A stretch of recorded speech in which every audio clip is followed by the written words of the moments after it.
Curious to find out the things I would do if I were to start freelancing today? Many would think that it's too late or it's not the best time, but I'm here to share with you how I would navigate the freelancing world if I were to start today. Hey, I'm Coach Z, and in this channel, I share everything freelancing. I started my freelance work way back in 2007 after I graduated from college. I got hired after 2 weeks of sending proposals, and the rest was history. But things have evolved from 17 years ago. So if I were to start freelancing today, there are things that I would do instead. A decade ago, there were only too few people who knew about online work and that it was actually possible to work from home and serve foreign clients. So that would probably one of the reasons I got hired and got online projects that quickly. Compared to today, there are hundreds and thousands of freelancers across the globe, and getting clients in 2 weeks may not be as easy as before. But getting freelance clients is so possible. So in today's video, I'll be sharing with you a blueprint on how you can start your freelance business this year with confidence. First up is to leverage your existing skills and align it with market trends. Way back in 2007, the only skill that I knew I had that I would be confident to sell was writing. So what I did was find my college essays that were rated A+ and A- and retype that in the computer and turned them as my portfolio. So that was the only skill that I know that I had. And surprisingly, when I browsed through the freelance platforms at that time, there were actually a lot of writing projects that I can submit proposals to. So I have the existing skill, and there is actually a need for that specific skill. So the first project that I ever had was a writing project for a wedding magazine. And then later on, I was able to also explore that there are students who are actually willing to pay you to do their research paper or to do their academic writing for them. So yes, I did that too. And then later on, I was also introduced to web content writing. So it really depends on what the market trend is now. So on my part at that time was writing skill, right? But I was able to close projects that are in different, niches and in different styles, like, from a wedding magazine to academic writing to web content writing. So again, leverage your existing skills. So I had to stop for a while in my freelance journey because I was so curious about how it feels like to be employed. So I stopped for a few years and actually became an admin assistant for a company here in our city. So I was able to gain another set of skills, which are administrative skills, office skills. And when I got back into freelancing in 2014, virtual assistant was actually a trend. At first, I had no idea what a virtual assistant is until I got my first client. And it's basically really helping him organize his things, do the filing, the organization, and all those stuff. So I had that existing skill. I learned from my employment about, admin skills and secretarial skills, basically. And I was able to implement that, and I was able to sell that as an online skill. Amazing, right? And it was the trend at that time. Then again, I had to stop and pause in my freelancing journey because we had a business that I should manage and, just really oversee. And during that time, I was actually doing social media marketing for our business. So for 5 years, I've been posting social media content for our business. And then when I got back to freelancing again in 2018, I was able to get a project on social media management because that was the skill that I had that time. That was the skill that I had experience on. And thankfully, that was also the trend at that time. social media management and social media marketing. And then later on in 2020, I got a client who needed help in YouTube management and strategy, and that was the time that I started my YouTube strategies journey and my YouTube channel actually. So what I'm trying to tell you is that you can leverage your existing skills. Many would think that they need to learn an entirely new skill to thrive in the freelance industry.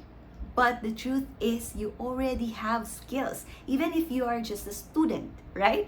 The students nowadays got lots of skills: video editing, social media marketing, and graphic design. So this will tell you that you just need to assess your existing skills and check if there is a need in the market, and then sell those as your service. Here's the next thing, or the next important thing that I would do if I were to start freelancing today, and that is to lay out my foundations and create my signature offer. So again, when I say signature offer, it doesn't mean that you need to learn an entirely new skill and master that skill before you can create your signature offer. No, don't overthink. Again, as I mentioned earlier, you already have your existing skills. And what you're going to do is to package all those skills into one signature offer. By foundations, I mean setting up everything in the back end. Your offer sheet, your portfolio, your payment methods, your contracts, your service invoice, and of course, a signature offer that solves an urgent and important problem. Now, clients are looking for freelancers who can fill in the tasks that they are either not an expert in or they don't have the time to do on their own.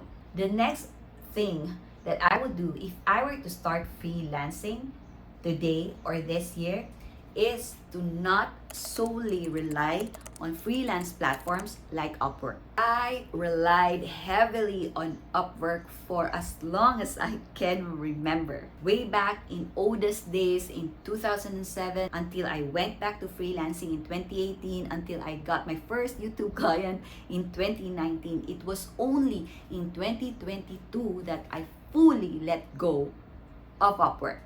Imagine the separation anxiety there.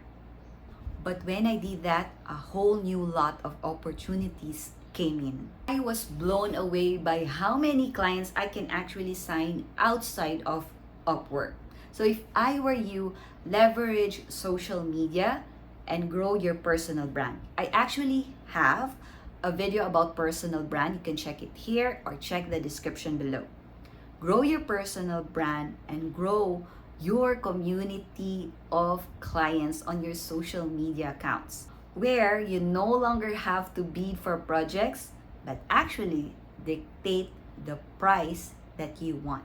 Of course, this requires time and effort on your part. You need to create content for your social media account so you can attract your ideal clients. You need to connect with your ideal clients and just basically show up on social media account as regularly as possible so you can build relationships with your future clients. Social media is the best platform to showcase your skills, your expertise, and your personality. So take time to really build your brand on your social media accounts. My Instagram account, for example, is all about YouTube strategy and management. So when you go to my account, the content that you will be basically seeing is all about YouTube, how to grow on YouTube, how to get leads on YouTube. And this type of content is what will build my authority. This is what will get the trust from my audience and later on buy my services. So before I share the next few things, let me know if you are getting value from this episode, and if you do, please drop the word gold in the comments below, or maybe share your fears about freelancing and maybe share your current struggles in your freelancing journey. I'd love to hear from you. Another thing that I would do if I were to start freelancing today or this year is to go out of my comfort zone and do lead generation. I was so used to scrolling through the projects on Upwork and bidding and getting hired because that felt easier. But if I really wanted to grow my freelance business faster, I would do lead generation the earliest time possible. To really find time to find my most ideal clients and reach out to them on social media. I know it takes time. It does really take time to build connection before you actually pitch your service or your offer.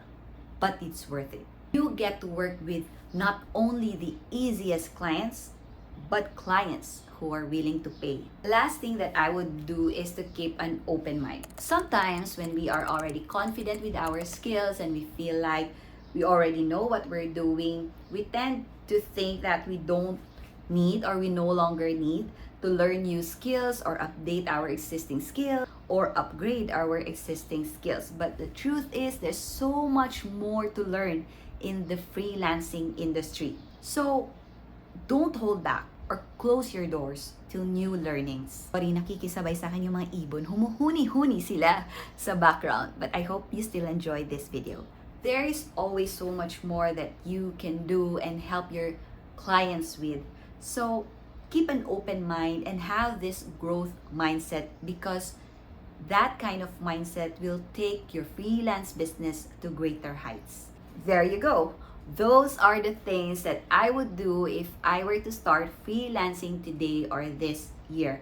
Again, let me know if you got value from this episode, and yeah, I'll see you on my next one. And oh, don't forget to subscribe, like, and share. Important matter. So this could mean that this work way back in 2007 after